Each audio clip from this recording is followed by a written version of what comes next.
የቀን ስራ መሄድ የሚፈልግ በቀን 500 በሁለት ቀን 1000 ብር ቋቀሽ የምሳ የለ የምን የለ ሄዳችሁ ገንዘብ ይዛችሁ መምጣት የምትፈልጉ ሃይ በሉኝ። ሰላም አለይኩም ወራህመቱላሂ ወበረካቱ።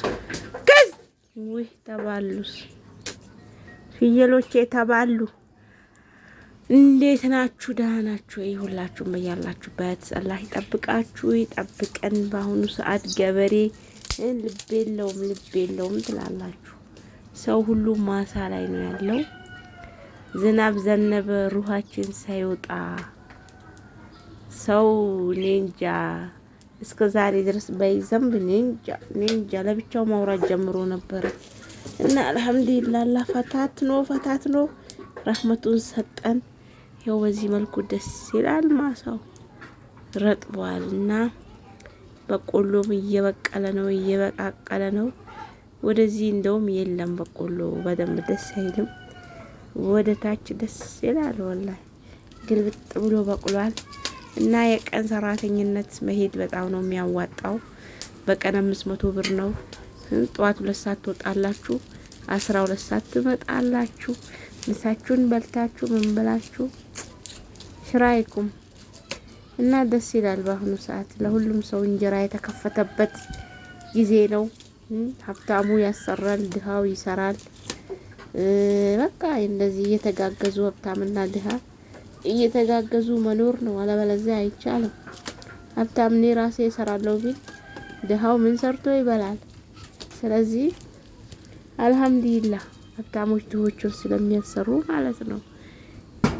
ማንኛሽም ብትሄጂ 500 ብር ተሽ ትመጫለሽ። ነገም ብትሄጂ 500 ከነገ ወዲያ 500 በሶስት ቀን በዛው ልክ ፍርድሜ ነው የሚበሉትና ቢሆንም ደስ ይላል። ያለ ስራ ከመቀመጥ በጣም ነው ደስ የሚለው። እና እንግዲህ ዶሮአችን ይሄንን ይመስላሉ።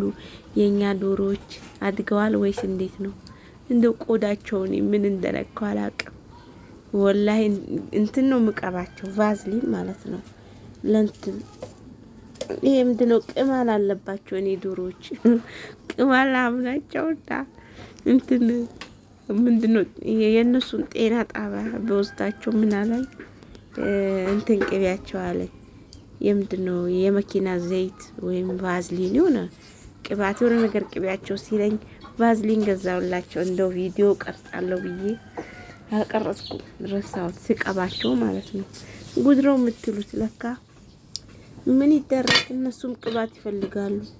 ቅማል አምናቸው እኔ ዶሮዎች እንትናቸው ቆዳቸው አልቀይራለ አድገው ነበረ ቆዳቸው ተበላሽ እና ለሱ የው ቫዝሊን እየቀባው ነው። አሁን እየመለሱ ነው። ጭራሽ እየተመላለጠ መጣ ጸጉራቸው እንዳለ ምጥጥ እንደው ምን ጉድ ነው እናንተ ገና ሳትታረዱ ተመላለጣችሁሳ ብዬ ቫዝሊን ሲቀባቸው እንትና አለ ማለት ትንሽ መብቀል ጀምሯል።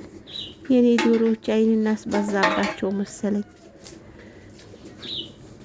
ቄጣቸውን እያየው መቼ ነው የሚወልዱልኝ ብዬ ከዝ ወልዛይት ፍየልም አለን እኮ እናንተዋ ፍየልም አለን። የፍየል ኮርማዎች አሉን። ይኸው እየበሉልን ነው።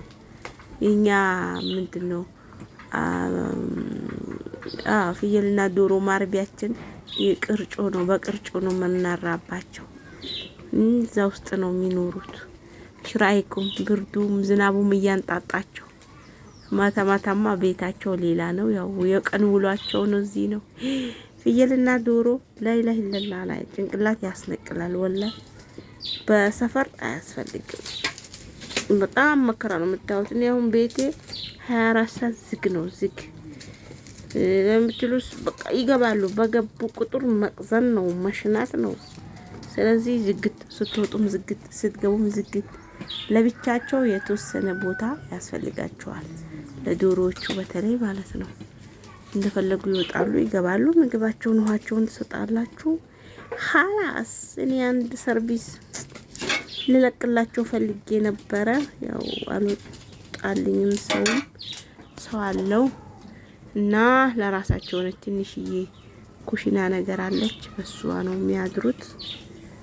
ለማንኛውም እንደዛ ነበረ። እሳታችንን ለብለብ እያረግን ነው። በጭሳችን ጨስጨስ እያልን ነው። እንግዲህ ምን ትላላችሁ? ማጅስቲክ ድስት ይላል እዚህ ጋር። እኔ ማጅስቲክ ድስት ነው የምፈልገው ብዬ ገዝቼ ይሄው እንደዚህ በእንጨት ነው ማንጣጣው ማለት ነው። እንጨት እያንጣጣው ይገኛል እና ግድ ነው። ስቶቭና ከሰል አልተቻለም። ከሰል አንድ ኩንታል 1700 ብር ገባ። ለዛውም ግማሹን ደቀቅ ነው የሚያስገቡት። ዝናብ የዘነበ ሰዓት እንደዚህ ነው።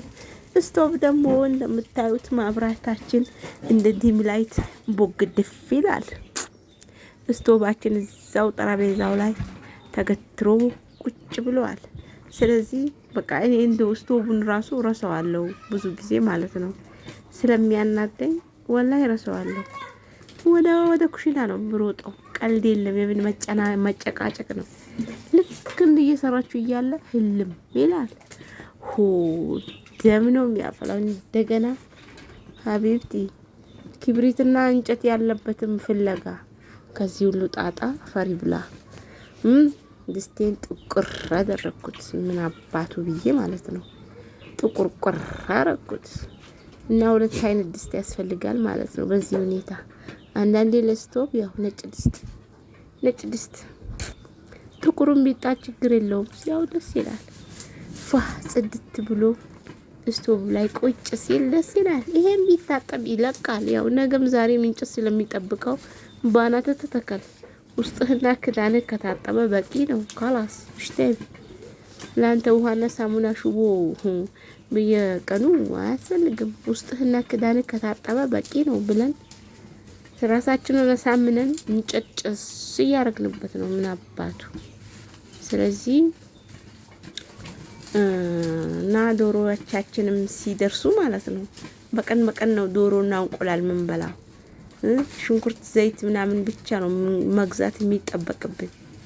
ስለዚህ ዶሮአችን እየደረሱ ነው። ለበዛ አንገታቸውን እያልን መብላት ነው። እኔ እስከሚወልዱ ጨንቆኛል። ወላሂ ጨንቆኝ 2 ዶሮ ገዛሁ። አንዷን ሰረቁኝ። የሚወልድ ማለት ነው እንቁላል የሚጥል ወላሂ አንዷን ሰረቁኝ። ምስኪን ነፈር ወሰዷት። 900 ብር ገደል ገባ። አንዲቱ አለች ዛሬ ትወልዳለች ነገ አትወልድም። ዛሬ ትወልዳለች ነገ አትወልድም። አይ ይሄ ሁሉ ቢወልድልኝ ወይኔ የምን ጎመን መብላት የምን ወጥ መብላት። ቀን በቀን እንቁላል ነበረ።